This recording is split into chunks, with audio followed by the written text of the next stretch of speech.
जय श्री श्याम सभी श्याम प्रेमियों को। कैसे हैं आप सभी? आशा करती हूँ बांके बिहारी जी की कृपा से आप सभी कुशल होंगे। जैसा कि कार्तिक मास चल रहा है और अब विराम की तरफ जा रहा है। आज है कार्तिक पूर्णिमा, आज और कल सुबह कार्तिक पूर्णिमा है। तो हम गंगा किनारे दीपदान कैसे करना चाहिए वो मैं आपको बता रही हूँ। जो लोग गंगा की पर गए हैं, हरिद्वार, वाराणसी, जहां पर भी गए हैं, वो तो मैंने 365 बत्तियां बनाना, 1.25 लाख बत्तियां बनाना बता दिया है कि वहां जाकर इस तरीके से आप दीपदान कर सकते हैं। और जिन लोगों ने घर में भी बना के रखी हुई है, तो अब मैं उनके लिए बताने जा रही हूँ कि जो आप गंगा किनारे नहीं जा पा रहे हैं, कुछ स्थिति ऐसी हो गई है, कभी कभी हम चाहकर भी वो काम नहीं कर पाते हैं, तो हम घर बैठे ही दीपदान कैसे कर सकते हैं गंगा किनारे का, कैसे गंगा मैया का आह्वान हम अपने घर में ही कर सकते हैं। तो आज मैं आपको वही दिखाने जा रही हूँ कि हम अपने घर में गंगा मैया को पहले कैसे स्थापित करते हैं और फिर कैसे दीपदान करते हैं, कैसे सारी मनसा पूजी करते हैं। वीडियो में मेरे साथ आखिर तक बने रहिएगा। आपको सारी चीजें अच्छे से विधिवत बताऊंगी, अपने हिंदू धर्म की, अपने सनातन धर्म की सारी चीजें अच्छे से बताऊंगी। तो मेरे साथ वीडियो में आखिर तक बने रहिए। जब भी हम कोई पूजा शुरू करना चाहते हैं, कोई भी भगवान को स्थापित करते हैं, तो उससे पहले हमें अपने हिंदू धर्म के अनुसार चौक लगाना होता है या स्वास्तिक लगाना होता है। जिसको चौक लगाना नहीं आता तो वो केवल स्वास्तिक लगा सकता है। तो अब मैंने देखिए एक कटोरी में आटा लिया है, उसमें थोड़ी सी हल्दी मिला ली है। हल्दी मिलाने से जो शुभता आती है, सकारात्मकता आती है। अब मैं यहाँ पे लगा रही हूँ एक चौक। देखिए अब मैं जो मेरे को चौक लगाना आता है ना, सिंपल सा, मैं वही आपको लगा के दिखाऊंगी।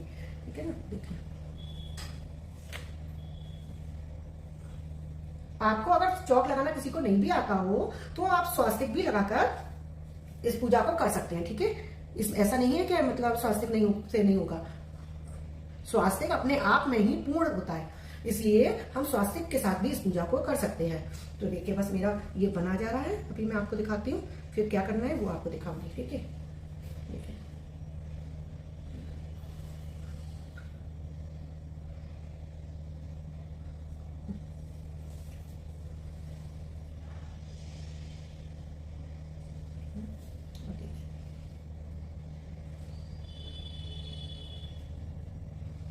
क्योंकि मन में तो सभी के आता है कि हम कार्तिक मास में कृष्ण मंदिर चले जाएं, कोई तीर्थ यात्रा पर चले जाएं, लेकिन नहीं हो पाता है। तो हमें अपनी परिस्थिति के अनुसार ही वो कार्य करनी चाहिए। ये नहीं कि हमें घर में झगड़ा फैलाना है, अपनी मन की करने के लिए जिद्दें करनी है। अरे कभी बच्चों के एग्जाम भी होते हैं, कभी कोई बीमार है, जैसे कि इस समय मेरे पति एक्सीडेंट हुआ है तो बिस्तर पर है, मेरी सासू माँ भी बीमार है। तो हर स्थिति ऐसी तो नहीं होती ना कि हम घर से चले जाएं। तो हम घर में रह के भी तो भगवान की पूजा कर सकते हैं। और ऐसा नहीं है कि भगवान स्वीकार नहीं करेंगे, भगवान तो भाव के भूखे होते हैं। आप प्रेम से जब उनके सामने कुछ भी करते हैं ना, तो भगवान वो ज्यादा स्वीकार करते हैं जल्दी। आप भक्ति से भगवान को जितना पाने की कोशिश करेंगे, भगवान इतनी जल्दी नहीं मिलेंगे। और जब भगवान को आप प्रेम से पाने की कोशिश करेंगे ना, तो आप देखेंगे कि भगवान आपके बस में बहुत जल्दी हो जाएंगे। ठीक है, तो देखिए अब ये मेरा स्वास्तिक भी बन गया। अब मैं इस पर रखने के लिए एक परात लूंगी, क्योंकि परात हमारे किचन का सबसे पवित्र बर्तन होता है, क्योंकि इसको झूठन में नहीं डालते हैं। परात, चकला, बेलन जो होता है ना, इसको झूठन में नहीं डालते। तो ये सबसे अच्छा बर्तन होता है। और यदि आपके पास कोई नया बर्तन भी, अगर आपकी परात झूठी है तो आप कोई नया बर्तन ले लीजिएगा। कोई टेनिया वगैरह ऐसे कटोरे टाइप होते हैं, उसमें भी कर सकते हैं। तो मैंने अब ये रख लिया है। अब मैं करूंगी इसमें रोली से पहले इस परात के ऊपर पूजन करूंगी, जैसे रोली लगाऊंगी, जिससे कि माँ को हमें स्थापित करना है ना। तो हमें माँ को लिए पहले आह्वान करने के लिए पहले माँ सजावट तो करनी है, रंगोली बनाई, चौक लगाया है ना, तो अच्छे से पहले पूजन विधि करते हैं। फिर माँ को स्थापित कर गंगा मैया का आह्वान करेंगे कि हे माँ हमारे घर में आओ, पधारो आओ। कहते भी है मन चंगा तो कठौती में गंगा, ये कहावत आपने सुनी होगी। तो ये उसी कहावत को चरितार्थ करती हुई ये वीडियो है मेरी कि मन चंगा तो कठौती में गंगा। अब देखिए मैंने परात को अपना सजा दिया इस बर्तन को। अब मैं इसमें डाल रही हूँ मेरे मंदिर में रखा हुआ जो गंगाजल है, उसको थोड़ा सा, देखिए थोड़ा सा डालेंगे। ठीक है, अब इसमें हम डाल लेंगे 1 जग पानी। अब अपना किचन का शुद्ध, आपके पास जो जल हो ना, वो आप इसमें डाल दीजिएगा। ठीक है, आपको इसमें किचन में से अपने जल लेके और शुद्ध जल इसमें भर देना है। ठीक है, अब इसमें रखेंगे हम पुष्प। देखिए अब इसको हम पुष्पों से सजा देंगे। देखिए हमारे ये पुष्प इसमें ऐसे हम करके सजा देंगे। ठीक है, देखिए ये हमारी गंगा मैया के लिए हमने सजावट करी है। ठीक है, देखिए अभी हमने अपने पुष्प सजा दिए हैं। हमारी गंगा मैया विराजमान होंगी ना, इसीलिए।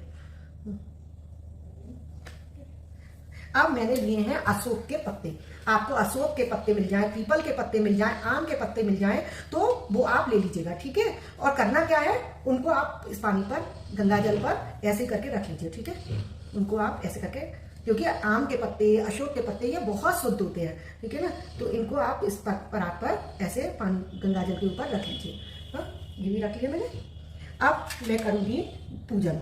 देखिए अब हम कर रहे हैं, गंगा मैया हमारी आ गई हैं, अब हम गंगा मैया का पूजन करेंगे। जय हो माँ, हर हर गंगे, हर हर गंगे, हर हर गंगे माँ, हर हर गंगे। अब हम इसे चावल से पूजन करेंगे, थोड़े से पुष्प दोबारा से चढ़ाएंगे क्योंकि वो तो हमने सजाए थे। जय हो गंगा मैया। अब हमने ये गंगा मैया के सामने पुष्प भी अर्पित कर दिए हैं। अब हम इसमें दीप जलाएंगे, तो अपने पत्तों के ऊपर आपको दीप जला के दिखाना था। देखिए जो हमने ये पत्ते रखे थे ना, तो इस पर ही हम ये दीप लगा देंगे। देखिए जो बाती रखी हुई है ना, तो इसके ऊपर मैं बाती रखती जाऊंगी एक एक पत्ते के ऊपर। देखिए एक मिनट,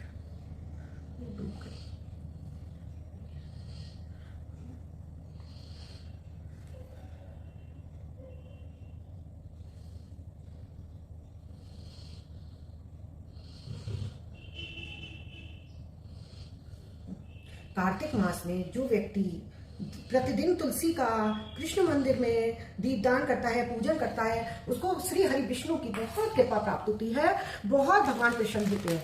तो देखिए अब मैं दीप प्रज्वलित कर रही हूँ, है ना। अब मैं आपके सामने दीप प्रज्वलित करके दिखा रही हूँ। देखिए जय हो गंगा मैया, जय हो मेरी गंगा मैया, कृपा बनाए रखना माँ, कृपा बनाए रखना माँ।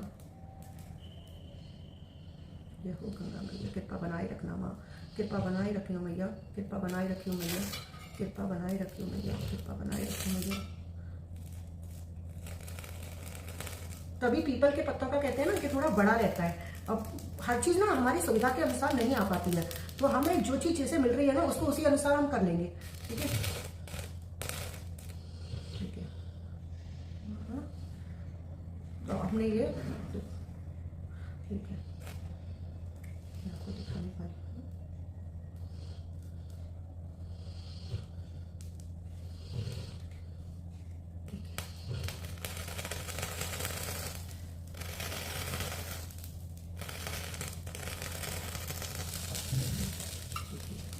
अब ये मेरे चारों दीपक जल गए। अब पांचवा दीपक है मेरा ये 365 बत्ती का। देखिए पांचवा दीपक है ये मेरा 365 बत्ती का। मैं इसको भी जलाकर अभी आपको दिखाती हूँ। 365 बत्ती का दीपक है ना मेरा, इसको भी जलाकर मैं इसी जगह रख दूंगी। देखिए जय हो गंगा मैया। तो ये मेरा 365 बत्ती का दिया भी जल गया।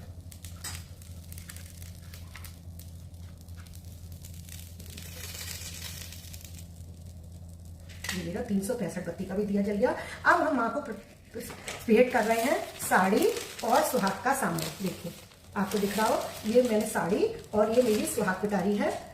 साड़ी और सुहाग का सामान हम गंगा मैया को भेंट कर दिया है और इनको हम मंस देंगे पानी के साथ से लेके, और हम देखिए इसको लेके और हम इसको मंस देंगे गंगा मैया को। हे गंगा माँ मेरी सुहाग पिटारी और साड़ी को स्वीकार करना। ठीक है, जय हो माँ भगवती, कृपा बनाए रखना। हाँ, अब हम माँ के सामने ये बताशे का भोग रखेंगे। ये देखिए ये 5 बताशे हैं, ये भी मैं अपने पूजा के इसमें ही रख दूंगी दोने में जो मेरा दिया है, क्योंकि ये माँ भेंट स्वीकार कर लेंगी। ठीक है, तो इसीलिए मैं इसको ऐसे करके ही रख लूंगी। अब ये मेरी हो गई गंगा माता की आरती। ठीक है ना, आपको अच्छे से समझ आ गया होगा कि आप देखिए। अब बस उसके बाद जब आप ये सामान उठा के अपनी सासू माँ को भी दे सकते हैं, उसके बाद किसी पंडित को आप दान में दे सकते हैं, पंडितानी को। और इसमें थोड़ी सी दक्षिणा जरूर रखिएगा। मैंने इस पैकेट में रखी हुई है स्वाग पिटारी की, मैं बिना इसके अधूरी होती है। तो इसमें 16 श्रृंगार है और साड़ी है और पूरा सामान भी है, और आप कुछ भी चीज रख सकते हैं अपनी श्रद्धा भाव के अनुसार। अभी के लिए विदा लेती हूँ। आशा करती हूँ आपको अच्छे से समझ आ गई होगी वीडियो। तो आगे ऐसे ही मेरे चैनल पर बने रहिएगा और लाइक और सब्सक्राइब जरूर करते रहिएगा। आपको मेरी कथा कहानियां जो भी अच्छी लग रही हो तो मेरे चैनल पर बने रहिएगा।